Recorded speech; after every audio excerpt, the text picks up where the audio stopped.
சித்தன் அருள் 1647. அன்புடன் அகத்தியர். ராஜகோபால சுவாமி கோயில், தஞ்சாவூர். சமீபத்தில் குருநாதர் அகத்தியர் பெருமான் உரைத்த ஆலய பொதுவாக் வாக்குரைத்த ஸ்தலம் அருள்மிகு ஸ்ரீ ராஜகோபால சுவாமி கோயில், தஞ்சாவூர் நகரம்.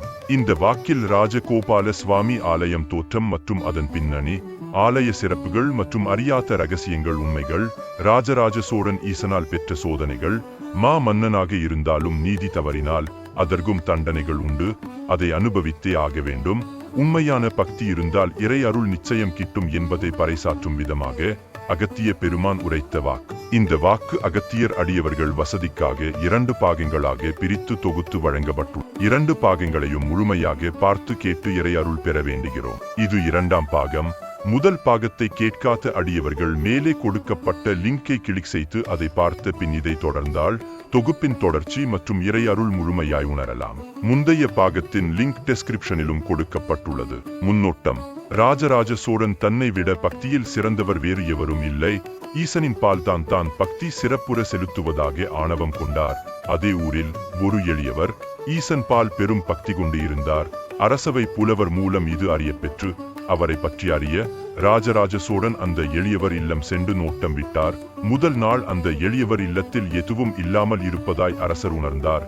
அரச புலவர் அந்த எளியவருக்கு எல்லாம் வழங்க அரசபைக்கு உரிய தங்க நகைகள், வைரம், வைடூரியம் அனைத்தும் எடுத்து வந்து அந்த எளியவர் இல்லத்தில் வீசினார். இதை பார்த்து வியந்த எளியவர், எனக்கு இதில் எதுவும் பற்றுகள் இல்லை, இது ஈசன் தந்ததாகத்தான் இருக்கும் என்று அந்த தங்கம், வைரம், வைடூரியம் கொண்டு லிங்க ரூபம் வடிவமைத்தார்.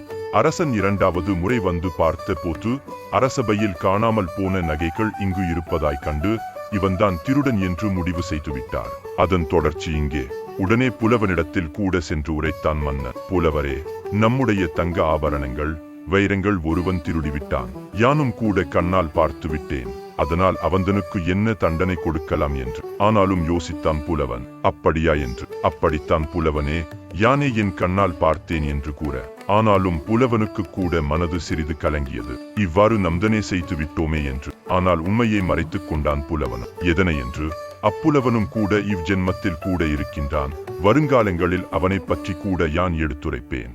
மன்னன் அனைத்து அரச காவலர்களையும் அழைத்து ஒரு எளியவன் இல்லத்தில் நமது அரசு சபைக்கு சொந்தமான நகைகள், ஆபரணங்கள் அனைத்தும் அடங்கியுள்ளது, அவனை பிடித்து வாருங்கள் என்று உத்தரவு இட்டான். அரச கட்டளையை அப்படியே அரச காவலர்கள் செய்தன். மறுநாள் மன்னனும் பின் இன்னும் அரச சபையும் கூடியது. பின் மன்னன் கேட்டான் அவ் எளியோனை பார்த்து, நீ ஈசன் பக்தன் என்று பெருமை கொண்டிருந்தாய். ஆனாலும் எப்பொழுதும் ஈசனை நினைத்துக் கொண்டிருந்தாய். இதனால் என்ன பிரயோஜனம் உனக்கு? நீ இவ்வாறு திருடிவிட்டாயே என்று. இதை கேட்ட அவ் எளியோனுக்கு வந்தது கோபம். நானா திருடனா? யோசித்து முறையிடுங்கள் மன்னனே என்று. யான் ஈசனை என்று நினைத்துக் கொண்டிருக்கின்றேன். ஆனால் முறை தவறி கூறிவிடாதீர்கள். ஈசன் ஒருவனே எந்தனுக்கு துணை. அப்படி இருக்கும் நான் உங்களிடத்தில் என் ஈசனை விட மதிக்க தக்க சொத்து இங்கு உள்ளதா என்று நிச்சயம் மன்னனை பார்த்து கேட்டான். மன்னனுக்கும் வந்தது கோபம். பின் எளியோனே, என்னிடத்திலேயே நீ கோபப்படுகிறாயா என்ன? உன்னை அடித்து விட்டால் நீ தாங்க மாட்டாய் சொல்லிவிட்டேன் என்று மன்னனும். ஆனாலும் பின் அவ் எளியோனும், நிச்சயம் மன்னா, நீ சொல்வது உண்மையே. ஆனால் என் ஈசனிடத்தில் யான் முறையிட்டால் என்ன ஆகும் துன்று தெரியுமா உனக்கு என்று சொல்ல, மன்னனும், யானும் ஈசன் அடிமைதான், உன்னால் என்ன செய்ய முடியும் என்று கேட்க தயங்கி நின்றான் அவ் எளியோன். என்னால் ஒன்றுமே செய்ய முடியாதப்பா ஈசனே என்று ஈசனை பார்த்தான். ஈசனே, சிறு வயதில் இருந்தே உன்னை எண்ணிக்கொண்டு இருக்கின்றேன். உன் நாமத்தையே ஜெபித்துக் கொண்டு இருக்கின்றேன். இப்படிப்பட்ட எந்தனுக்கே இந்த நிலையா? யான் என்ன தவறுகள் செய்தேன் என்று கேட்க, சரி, இதனால் நிச்சயம் உன்னால் முடிந்தால் ஈசன் வரட்டும். ஈசனை நீ அழை. எளியோனே, உனக்கு அவ்வளவு பக்தி என்றால், நீ திருடவில்லை என்றால் ஈசனை வந்து சாட்சி சொல்லட்டும் என்று மன்னன் கூற. ஆனால் எளியோன், ஈசனே, இந்த நிலையா எனக்கு? இப்படியா நாடகங்கள் இடுவாய்? ஈசனே, எந்தனுக்கும் தெரியும், உந்தனுக்கும் தெரியும் யான் திருடவில்லை என்று. ஆனாலும் இப்படி பழி சுமத்துகின்றானே இம்மன்னன், என்னவென்று யான் கூற. அந்த எளியோன் ஈசனை தியானித்து நின்றார். ஆனால் மன்னனோ, நிச்சயம் ஈசன் வரப்போவதில்லை, நீ நிச்சயம் திருடியதுதான், அதனால் உந்தனுக்கு மரண தண்டனை விதிக்கின்றேன் என்று கூற, அவ் எளியோன் அதையும் கூட சற்றும் எதிர்பார்க்காமலே நிச்சயமாய் ஏற்றுக்கொண்டான். இதனால் அவனுக்கு மரண தண்டனை விதிக்கப்பட்டது. இதனால் கடைசி ஆசை என்னவென்று கூறு என்று கேட்க அவ் எளியோன் உரைத்தான். எந்தனுக்கு கடைசி ஆசையே ஒன்றுமே இல்லை. இவ்வுலகத்திற்கு எதற்காக வந்தோம் என்று அறிந்து விட்டேன். உண்மை நிலை இவ்வுலகத்தில் இல்லை, அவ்வளவுதான் என்று கூறிவிட்டான். இதை கேட்ட மன்னனுக்கு கோபம் வந்துவிட்டது. உண்மை நிலை இல்லையா? யான் சரியான வழியில் தாம் நடந்து கொண்டிருக்கின்றேன், ஆட்சியும் செய்து கொண்டிருக்கின்றேன். அப்படி இருக்க நீ எப்படி சொல்லலாம் இவ்வார்த்தைகளை என்று கேட்க மன்னனும் குபு குபு என்று ஓடோட்டி வந்து ஓர் அடி அடித்து விட்டான். நீ எப்படி சொல்லலாம்? ஆட்சி ஒழுங்காக இல்லை என்று கூட. சாதாரண ஏழ்மையில் இருக்கும் அனைவருக்கும் யான் என்னென்ன செய்கின்றேன் என்று தெரியுமா உனக்கு? ஆனாலும் எளியவன் கேட்டான். மன்னனே, அனைவருக்கும் செய்தாயே, எந்தனுக்கு என்ன செய்தாய்? ஈசன்தான் எந்தனுக்கு அனைத்தும் செய்தான். அதனால் பின் அடிக்கும் உரிமை உன்னிடத்தில் இல்லை. ஈசன்தான் என்னை அடிக்க கூடும் என்று. ஆனால் அந்நேரத்தில் மன்னனும் கோபத்துடன் யான் தான் இங்கு ஈசன் என்று கூறிவிட்டான். யாரோ ஒருவருக்கு வந்தது கோபம்.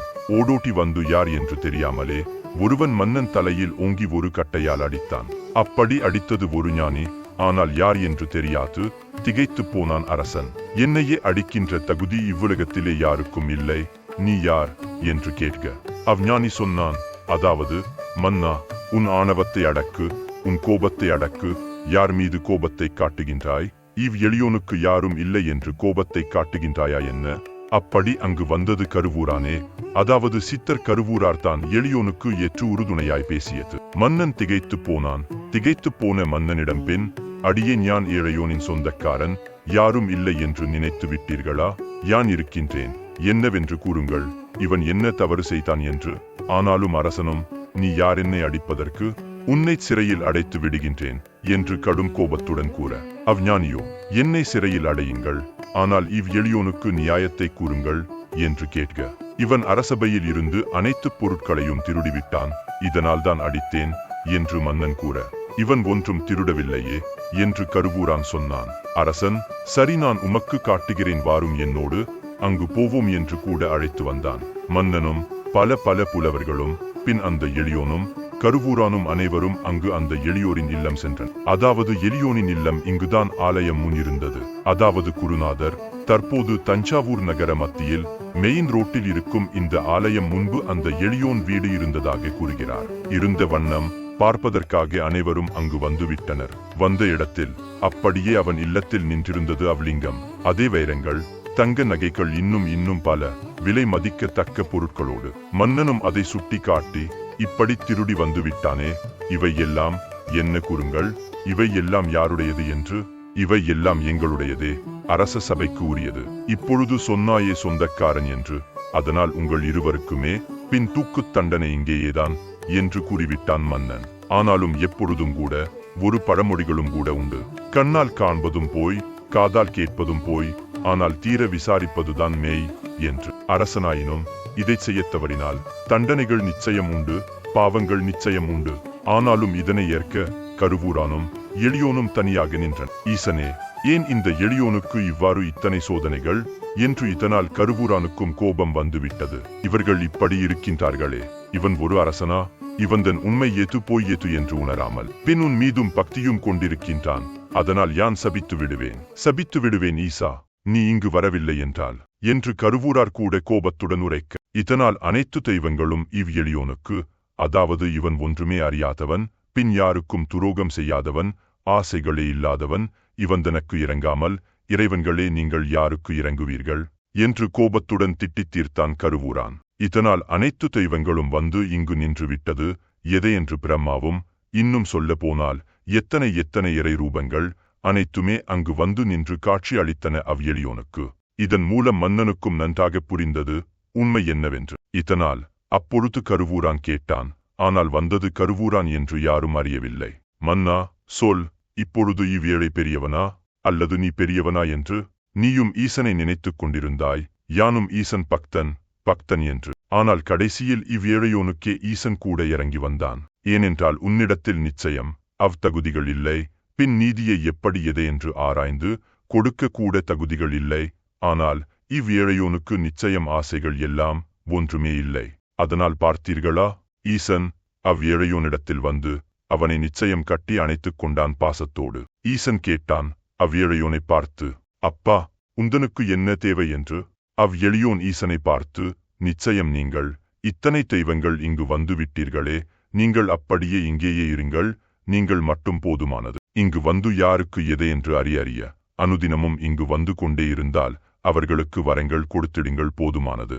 ஏழையோனையும் கூட உயர்த்திவிடுங்கள், சில தரித்திரத்தை நீக்குங்கள், அவ்வளவு போதும் என்று கேட்டார் அந்த எளியோன். இதனால் வந்த இறை ரூபங்கள் அனைவருமே அப்படியே அங்கேயே நின்று விட்டார்கள். அடியவர்களே, இந்த ஆலயத்தில் ஸ்ரீ ராஜகோபால சுவாமி ஆலயம் என்று பெயர் இருந்தாலும் ஆலயத்திற்கு உள்ளே அனைத்து தெய்வங்களின் மூர்த்தங்களும் உள்ளது. தெய்வலோகத்திற்குள் சென்று வந்ததைப் போல் அனைத்து தெய்வங்களும் காட்சியளிக்கும் ஆலயம் இது. ஆனால் உள்ளே இப்படி இத்தனை சிறப்பு இருக்கின்றது என்பது யாருக்கும் தெரியவில்லை. அதை அறிந்தும் கூட அப்படியே சிலையாகத்தான் இப்பொழுது கூட பின் இருக்கின்றது. தெரிந்து கொண்டீர்களா? எத்தனை இறை அவதாரங்கள் இவ்வுலகில்! அனைத்து தெய்வங்களும் அனைவருமே இங்கு வந்து விட்டனர் நலமாக. ஆனாலும் இச்சிறப்பு யாரும் அறிவதில்லை.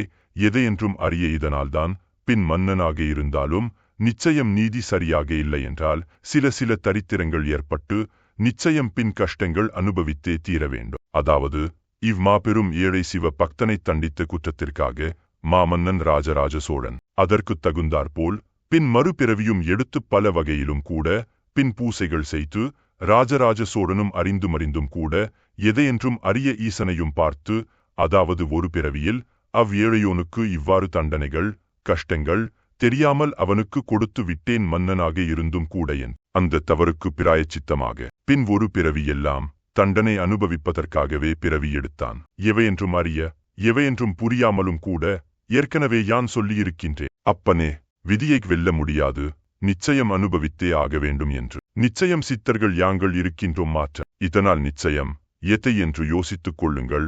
யோசித்துத்தான் எதையும் செய்ய வேண்டும். அவ்வாறு யோசிப்பது ஒரு முறையல்ல, 100 முறையல்ல, 1000 முறை. பின் இது சரியா தீயவையா என்று யார் ஒருவன் யோசித்துச் செய்கின்றானோ அவந்தனுக்கு உயர்ந்த லாபங்களும் உண்டு. இறைவனும் அருகிலே இருப்பான். யோசிக்காமல் செய்தாலும் தவறுதான். சொல்லிவிட்டேன். தண்டனைகள் அனுபவித்தே ஆக வேண்டும். இதனை எப்பொழுதுமே என் மக்கள் மனதில் நிறுத்திக் கொள்ள நன்று. பின் அனைத்திற்கும் பின் மனிதர்களே காரணம். மனிதன் எதையென்றும் அறிய தூண்டிவிட்டு சில தவறுகள் செய்துவிட்டு மீண்டும் பின் இறைவனிடத்தில் சென்றால் என்ன லாபம்? லாபங்களே இல்லை. இன்னும் ரகசியங்கள் எல்லாம் சொல்கின்றேன். இதனால் எவையென்று அறிய அத்தனை தெய்வங்களும் கூட இங்கேயேதான் இருக்கின்றன. இன்னும் தங்க ஆபரணங்கள் எல்லாம் கீழே ஒளிந்துள்ளது. இன்னும் அறிந்தும் கூட நாகங்கள் அதை காத்து கொண்டேதான் இருக்கின்றது. அதனால் சக்தி மிகுந்து காணப்படும். ஆனாலும் சில சக்தியுள்ள கோவில்கள் இங்கும் தஞ்சை அருகில் உள்ளது. சில தொலைவிலே. அவை எல்லாம் யாருக்கும் தெரியாது. ஆனால் ஏதோ அறிந்தும் கூட நிச்சயம் இங்கு வந்து சென்று கொண்டே இருந்தாலே சில நலன்கள் நிச்சயம் வாழ்வில் ஏற்பட்டு மாறுதல்கள் ஏற்படும் என்பது உறுதி. பல வழிகளிலும் கூட நிச்சயம் அறிந்தும் இன்னும் சொல்கின்றேன். வரும் காலங்களில் இன்னும் சொல்கின்றேன் வாக்குகளாக. இவ்தலத்தைப் பற்றி மறுவாக்கும் கூட. ஆசிகள். ஓம் ஸ்ரீ லோப்பாமுத்திரா சமேத அகத்தியர் திருவடிகளில் சமர்ப்பணம். சித்தன் அருள் தொடரும். மேலும் சித்தர்களின் அருளை பெற லைக் மற்றும் சப்ஸ்கிரைப் செய்து உங்கள் அன்பிற்குரியவர்களுடன் பகிர்ந்து அவர்கள் வாழ்வும் மேன்மையுற வேண்டுகிறோம்.